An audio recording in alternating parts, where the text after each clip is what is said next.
इस बार अमावस्या की तिथि 2 दिन पड़ रही है, लेकिन आपको व्रत रखने की तिथि को लेकर बिल्कुल भी भ्रमित नहीं होना है, क्योंकि इस बार अमावस्या का व्रत केवल एक ही दिन रखा जाएगा। अगले दिन क्योंकि अमावस्या सुबह ही समाप्त हो रही है, ऐसे में अगले दिन जब सुबह अमावस्या तिथि समाप्त होगी उस दिन केवल स्नान और दान किया जाएगा। इस बार 26 मई दिन सोमवार को वट सावित्री व्रत रहेगा। इसी दिन सोमवती अमावस्या भी रहेगी और 27 मई मंगलवार को स्नान दान की अमावस्या रहेगी। वट सावित्री व्रत से ठीक एक दिन पहले नहाय खाए होता है, तो आपको 25 मई रविवार को नहाय खाए करना होगा। अमावस्या तिथि 26 मई सोमवार को दोपहर 12:13 से लग रही है और अमावस्या अगले दिन सुबह 27 मई मंगलवार को 8:31 पर समाप्त होगी। वट सावित्री व्रत की पूजा का शुभ मुहूर्त, जिसमें प्रातःकाल पूजा मुहूर्त सुबह 4:24 से 5:25 तक रहेगा। शाम की पूजा शाम 7:11 से 8:13 तक की जाएगी। कुछ लोग दोपहर में पूजा करते हैं, तो दोपहर की पूजा का शुभ मुहूर्त दोपहर 2:36 से 3:31 तक रहेगा।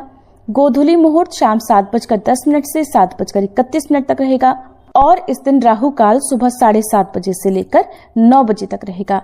राहु काल के समय को अशुभ मुहूर्त माना जाता है, इसलिए इस समय में आप कोई जरूरी काम, कोई शुभ काम करने से बचें।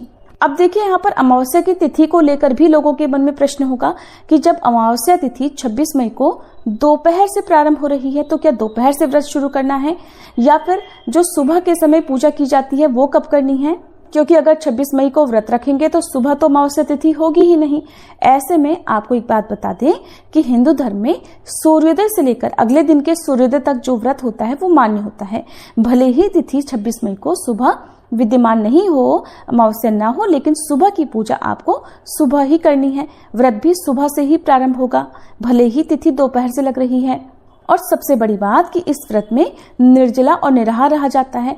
ऐसे में क्योंकि गर्मी का मौसम होता है, तो अगर आप सुबह की पूजा देर से करेंगी तो आपके लिए परेशानी हो सकती है, क्योंकि इस व्रत में जब तक सुबह पूजा नहीं की जाती तब तक सभी लोगों को निर्जला और निराहार रहना चाहिए। और फिर जिनकी सामर्थ्य निर्जला रहने की ना हो, वो पूजा करने के बाद, फेरी लगाने के बाद में जल, फल या दूध ग्रहण कर सकते हैं।